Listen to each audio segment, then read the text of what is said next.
while, especially in moments of setback and disillusionment, I too harbor such a view. But from the program of this conference and the few people that I have encountered, and including two of my former students who attended my class last year, I have reason to be encouraged and optimistic about the future leadership of the Asian American communities. The challenges facing Asian American communities across the United States today are three: how to maintain a strong sense of Asian American identity and community, and number two, how to remain vigilant and engaged in a struggle against anti-Asian racism, which cuts across class and generation lines, and number three, how we must remember the poor and the less fortunate, most of whom are immigrants and refugees, not much different from our foreparents who came to the United States before the Second World War. We need only to look at the data from the census and the school performance to see a very significant segment of the Asian American populations, as much as one-third, remains poor and disadvantaged, and the popular notions such as assimilation and modern minority are in fact a disservice and an insult to the Asian American community. Asian American communities today, to be sure, are fragmented along language, culture, class, geographic space, and national origin. The fragmentation is inevitable and divisive. It makes Asian Americans vulnerable to exploitation by hostile forces and effectively prevents Asian Americans from achieving political solidarity in the fight against racial inequality and social injustice and in the pursuit of political empowerment. My generation was able to help forge the new Asian American identity and set the political and social agenda for the emerging Asian American communities with the help of African American civil rights movement. Compared with what your generation now faces, we had it easy. Immigration and globalization have numerically strengthened and culturally enriched us in the past 4 decades. But fragmentation and division have polarized our communities in many different ways, making it difficult to achieve solidarity, even in the straightforward struggles for justice in high-profile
us were active in the civil rights movement. With Dale Manami over there. Let's give her a round of applause. Manetta over here. Let's give her a round of applause. And my mentor, Professor Lee Chi-Wah over here. We didn't have mentors in those days. We didn't have organizations like APA 5. We didn't have people who can speak on our behalf. In those days, it was really hard. There was no role model for me. As the first Asian American woman judge, I had to fight racism, sexism. I had to fight people who doubt my qualifications, my abilities. And I have to have a big shoulder on my body to prove myself. And that was not fun, and that was not good, and that was not easy. But I did it, and I did it with pride. Because in those days, people like Ling Chi, Dale Manami, Nomanetta realized society needed to change. In order for us to achieve individually, we need to make sure the society is aware of where our obstacles are, where racism is and sexism is, to prevent individuals with qualifications to achieve. Earlier you heard about Professor Lee Chi-Wah being involved in abolishing the height limit for police officers in San Francisco. I was involved in that struggle as well. The first Chinese American police chief of San Francisco was not qualified to act as police officer because he was half an inch too short. And in those days, we were wondering, why do you have to be a certain height to be a police officer when we have so many police officers in China fighting and they don't have the height? So for Fred Lau, he had to hang himself from a ceiling in order to stretch himself, his body, for half an inch in order for him to qualify. I worked on that lawsuit, and then I became the Civil Service Commissioner, and I became a defendant at the time because he was suing the Civil Service Commission for adopting that rule. Now, that is a very good example because it shows you that qualifications are very arbitrary. You have to really examine what the true qualifications are for the job. And at that time, we examined the qualifications to be a police officer did not require a 5'10" man to be a police officer. So we challenged the qualifications. Challenging qualifications, challenging society, challenging the norm is what I have been doing all my life. Even as a judge right now, I challenge the establishment because it is very important for us to make sure the establishment ensures the equal rights of everybody. And for women especially, in our society, women is very different than men, and womenism is harder than men. At this point in our judiciary, we have almost, women have made great strides, but minority women have still not gotten to where we are. When I first started, it was racism and sexism, but women, white women, have really made great strides. And African Americans are still lagging way behind.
This woman was a youth program director at the Chinatown Community Development Center, a 28-year-old affordable housing nonprofit that also engages in community organizing, education, and planning.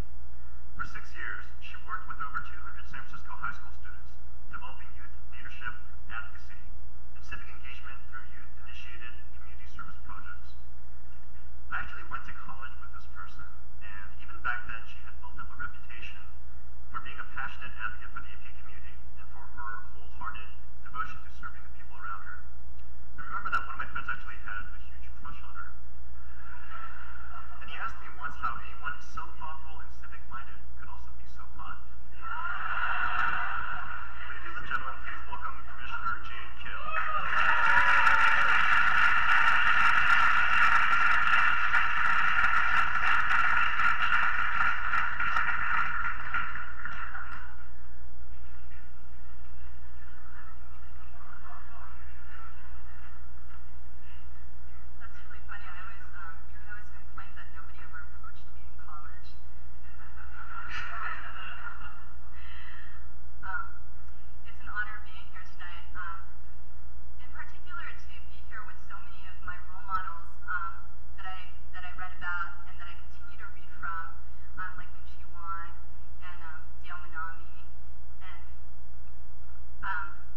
decide to run again, still as the youngest candidate and the only candidate that had actually worked with students in SFUSD.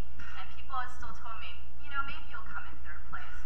I also chose to run with an African American woman who's a mother, and many people told us that there was no way that both of us would win.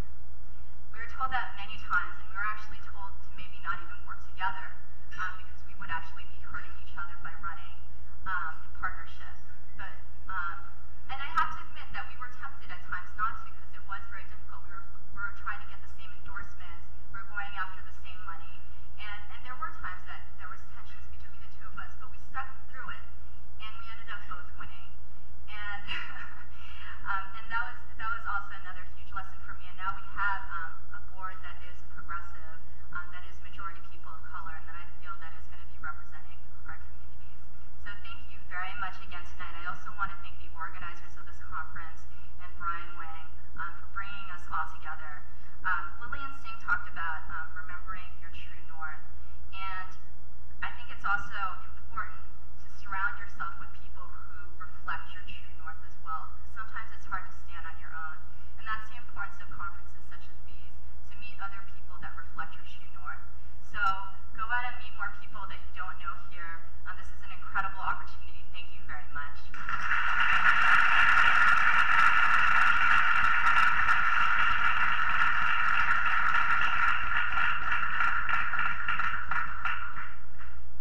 Congratulations again to Judge Singh and Commissioner Kim.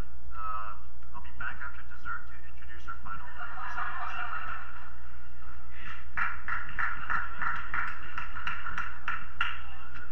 Under the Clinton administration.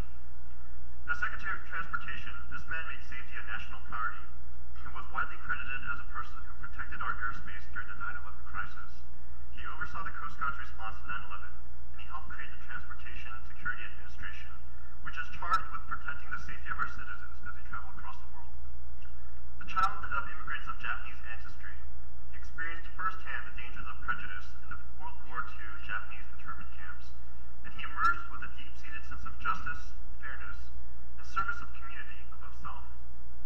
His public service is punctuated by many historical firsts, including being the first Asian American mayor of a major U.S. city, San Jose, California, being the first Asian American to represent the heart of Silicon Valley as a member of the U.S. House of Representatives, co-founding the Congressional Asian Pacific American Caucus, and being the first Asian American to serve as the chairman of the House Public Works and Transportation Committee.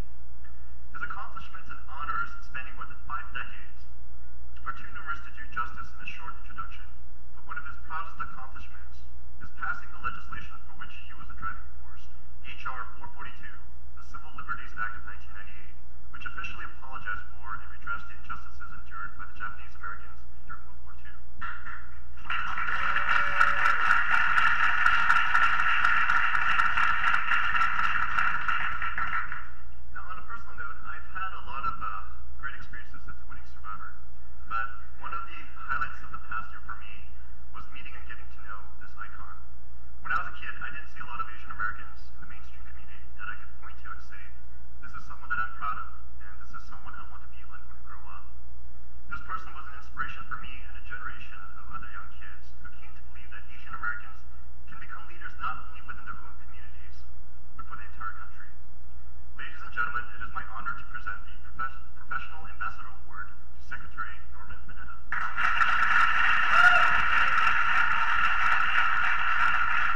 generation be the first generation that will not outdo the previous generation. Okay? So there's something that's a little bit different. So that wondering those questions come up all the time. Well, okay. And yet, right now, when you take all that sort of questioning away, and then this inferiority complex that maybe it's just me, not even my generation. I can't speak for my generation. But you look around, you think, wow, to be able to hold a conference like this right now, with all of you and all the attendees here from all over the country, is an amazing achievement. And we are looking at the future, the leaders of our country. Not just the future leaders of the Asian American community, the Pacific Islander community, the leaders of our country. And for every, I hate to say, I don't mean to be mean or offensive, but for every one of Dad, or every one of Judge Singh, or one of every Chancellor King, there are probably 5, maybe 1,000 others who are going to come in our next generation who are waiting in the wings right now. And some of you are in the room right now. And that is absolutely exciting. It's exhilarating. Because the cultural values and everything that we have to bring to this patchwork of this country, how proud are we all that some of those values are going to be coming from Asian America, from Asia, they're going to be coming from Southeast Asia, they're going to be coming from the Pacific Islands, coming from all over the world. And those values are being transmitted through all of you and all of us. And they're going to be values that are going to be mixing in our family, Chinese and Japanese. They'll be mixing cultures and peoples from all over the world. And the democratic process in this country, as Dad was saying, is about participation, citizen participation for any one of us. So, our little 5-year-old Chinese, half Japanese daughter who wishes to speak Spanish will someday grow up in a world where actually more doors have been opened. People will actually look forward and say, hey, that's great, you speak Spanish. You don't look Spanish. And your last name actually seems Italian to me. So, it's the other point that I also want to make tonight, that I feel like I'm able to do the things that I love because I had wonderful mentors ahead of me. It just so happens that for my brother and I, our mentor, like many of you, began at home. Our mentor was our dad. Okay? Like any good mentoring relationship, and I say this because I know Asian American Recovery Services, we have some mentoring programs. And like any good mentoring program, the effectiveness of it depended upon several things. One is connectivity and the amount of time that you spend together. And in our case, I'll tell you, that always didn't work when somebody's working 800 hours a week, right? So that was kind of tough sometimes. It also depended upon the mentee's interest in being in a mentoring relationship. And for some of us, when we were in high school, spending time with your dad, that isn't that interesting at that time, right? Well, it actually lasted through most of college. Little part of grad school as well. But recently, man, it's really changed. I like talking to him about things. And I know Stu does too. Okay? But in our sense, in our family, literally, it's taken a bunch of us to actually sort of, I think, represent the segments of interest of our one mentor, right? Dad's into transportation, Stu's a pilot. Okay? I'm a social worker, work in the community, want to help build an infrastructure of services for people in the community, right? Work on education. But again, it took a few of us maybe to carry on some of the things that were of interest to our mentor. But absolutely, the thing that was so key in this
has provided funds for these students to attend this conference and dinner without cost, and it's also raising funds to help these deserving students achieve their educational, community service, and professional goals.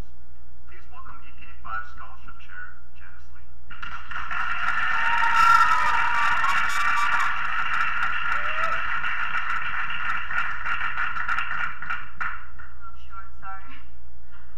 Thanks, Mule, for the warm welcome. First of all, I would like to thank all of you for being here and taking part in this truly amazing and inspiring conference, and for supporting our youth who are creating change in their communities. This year, we had many applicants for the Inspire Scholarship, and of those, we selected 11 students for demonstrating immense leadership potential in the APA community, with particular focus on those from backgrounds of limited opportunity. All applicants were requested to submit a YouTube video essay or write a personal statement, plus a resume and 2 letters of recommendation. All recipients showed commitment towards advancing Asian Pacific American causes, and our selection committee is confident that these 11 young scholars are the next generation of APA leaders. I will call the student's name and tell you a little bit about their accomplishments. Please hold your applause until the very end. All of the recipients are truly exceptional leaders, but we have 3 recipients that we wanted to give special recognition. They will come up later to talk a little bit about themselves. As I call your name, please come to the stage. Our first recipient is Nikki Sun. She's a communication major at UC Davis. She volunteers for the Asian American Donor Program in assisting with bone marrow drives. Not only is she active in the community, she is a talented performer and athlete. Next person is Sean Jane. He is a political science and Spanish major at UC Berkeley. Sean interned for the Speaker of the House, Nancy Pelosi, where he outreached to Latino and Asian American communities this past summer. He was also the director of Theater Rights, a modern Asian American theater group, and the organizer of the 2nd annual Queer People of Color Conference. He plans on pursuing a law degree or further graduate studies before embarking on a career in politics and someday running for office. Leanne Ko is a strong Chinese-American woman pursuing a degree in Asian American Studies and nursing at SF State. This past summer, she interned at the hospital in the newborn intensive care unit. Aside from her passion in health, she is a very talented and creative filmmaker who worked on a documentary about a lawsuit of Oak Park dealing with Cambodians of Latinos in that low-income residential complex. Kevin Hamano. He's a political science major at UC Berkeley. He organized a festival in which the dozens of culture clubs on campus converged together to showcase the often unexplored cultural multiplicity of Berkeley. He also interned with the Renters Legal Assistance. Kevin promotes social justice and reaches out beyond specific ethnic blockades in all that he does. The next recipient is Susan Fang, a first-generation college student at Berkeley and is very active in her community. She interned at the Women's Resource Center in Oakland and volunteers at the Love and Hope Cultural Development Center, where she taught English to underserved youth who are children of migrant workers. She plans on going into public health to help underserved, under-resourced communities. Nan Wen Lee is a business and political economy major at UC Berkeley. He is very active in the Vietnamese American community and wants to work with leaders in other communities to reach a collaborative goal. His colleagues say that he has the ability to give hope and direction to others in times when it is needed most. Deidre Hill.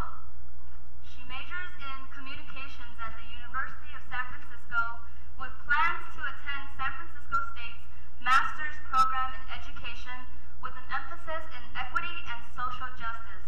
Her goal is to reframe the public education system and to educate underprivileged students in the community to pursue advisor for high school youth to encourage them to pursue higher education. Jae-on was born and raised in South Korea for 15 years, then moved to the United States at the age of 15 with no prior knowledge of English. With her dedication and persistence in school, she was accepted to James Madison University in Virginia. She is pursuing her bachelor's in philosophy and a minor in writing and rhetoric or law. She is also very active in student government, where she helped pass the Diversity Amendment to benefit students of color. Jay was unable to make it today due to distance. Lee Moa is a first-generation Hmong student at UC Berkeley, and the first in his family to attend a four-year institution. He wrote his honors thesis, Situating Social Capital in Education, a Hmong American analysis. Not only is he strong academically, he's very active in the community. He has mentored over 50 youth, interned with U.S. Congressman Dennis Cardoza, where he helped and wrote his own curriculum for ethnic studies course. He has been accepted to Harvard University in the Graduate School of Education. Let me have Lee say a few words.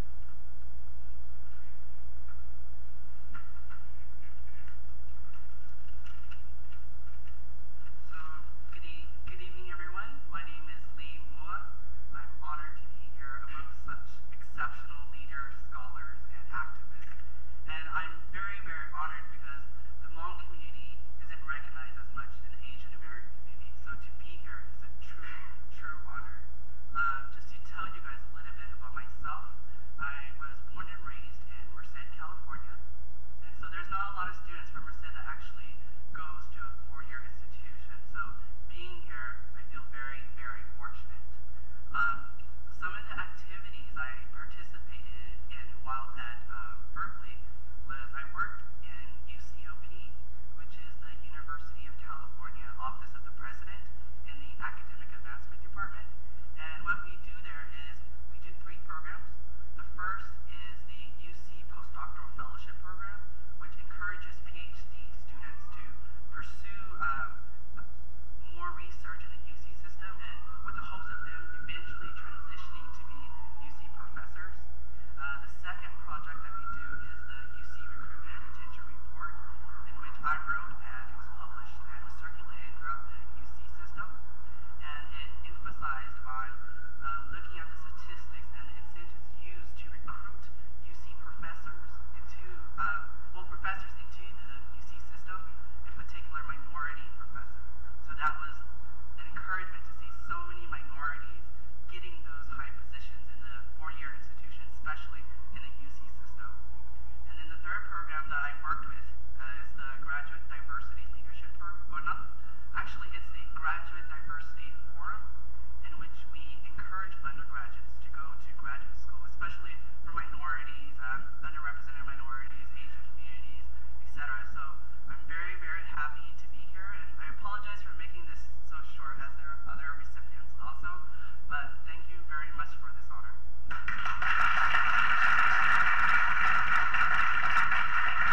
Our next recipient is Maurice Sidi, a Cambodian American male born and raised in Oakland, whose mother is from the killing fields of Cambodia. He mentors Southeast Asian students to help increase the number of Southeast Asian students in higher education. He will be the first Cambodian American senator to serve on the Associated Students of the University of California at Berkeley. Maurice is a writer, poet, and an activist who is committed to change in his community. I'll let him say a few words. Thank you, Janice.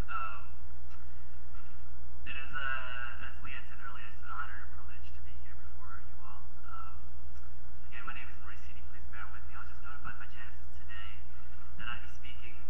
Originally, I was going to be speaking tomorrow, so I went to Burger King and wrote most of my speech on my phone. So bear with me. And as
underprivileged youth and volunteers to help low-income immigrant families on the verge of homelessness. Her activism does not end locally.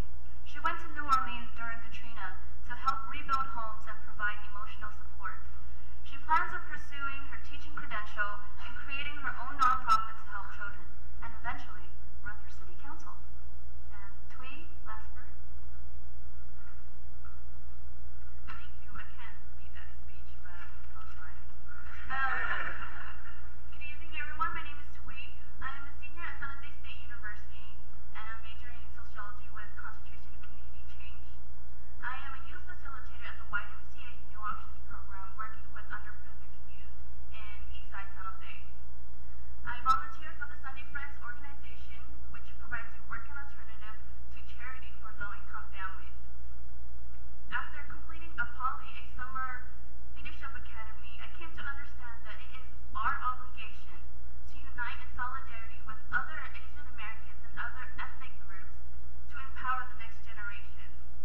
I've also discovered my role as a civic participant not only at the local level, but at the national level after I volunteered in New Orleans, Louisiana, post-Katrina.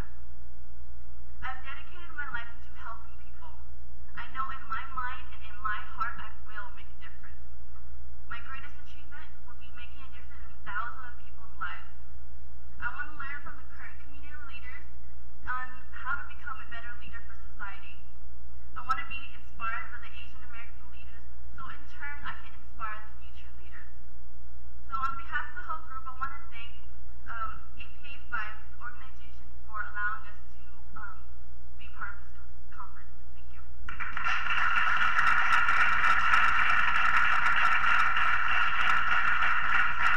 I wish we had more time to have all the recipients speak.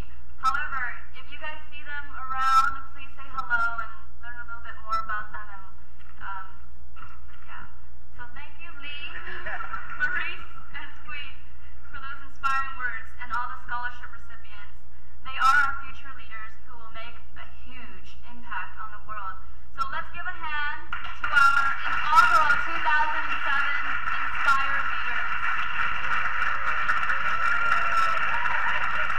I would like to also thank you, Janice Lee, because if it wasn't for her, we all would be here. So please give her a round of applause.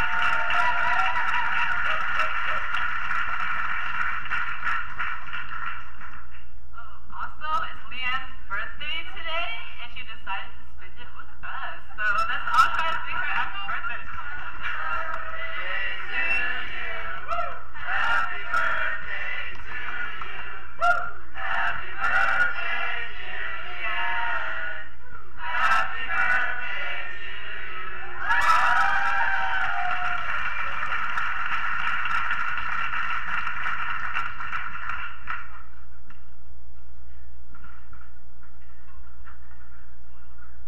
Take your time. Take your time.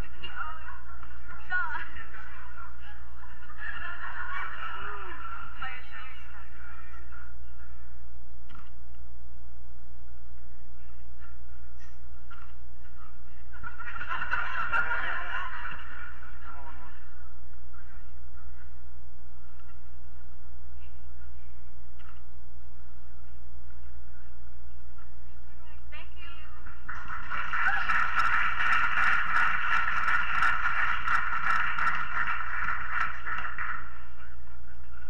All right, unbeknownst to these next award recipients, the EPA 5 Steering Committee has created a special award affectionately dubbed the Abby Award for Outstanding Leadership. The committee members contributed their own funds and have selected 2 members who have shown tremendous leadership, sacrifice, and dedication. They personify EPA 5's mission and are entirely too modest to ever call attention to their own work and achievements, but tonight we're going to recognize them. The Abbeys go to the executive directors, Brian Wang and Steve Chen.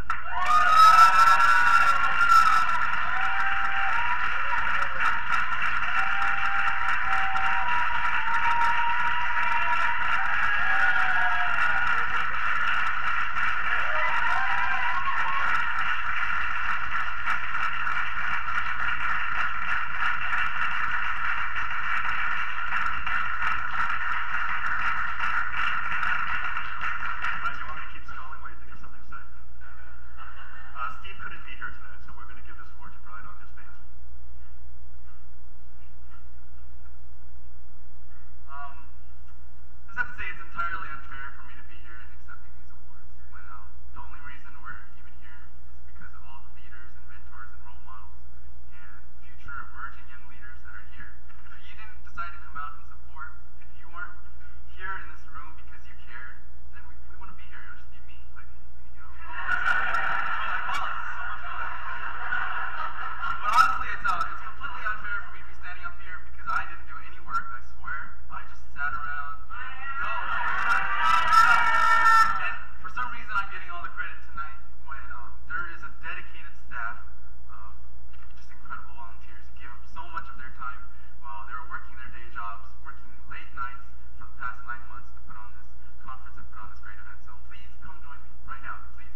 want to thank everyone here. I mean, this has been a phenomenal conference. It's really mind-boggling to me that we've been able to assemble in this one room for a conference that's organized basically for the first time. Some of the really cream of the crop, the leaders of our community, and for them to share their words of wisdom with us. And it's also incredible to see this vacuum being filled by the younger leaders of our generation who are putting together a conference like this because, otherwise it wouldn't be anything like this for us to network with one another. I think a lot of times within the APA community, we've historically had this kind of mindset where people work against one another, where you assume that there's kind of a finite pie, it's a zero-sum game. And instead of working towards each other, we try to maintain these distinctions. But the reality is, if we want to get ahead, we have to expand the whole pie. And to do that, we have to work together. So conferences like these are the first step for making this happen. And we don't have to just do this once a year. I mean, this is something we should be doing every day. So thank you for coming out, and let's give a warm applause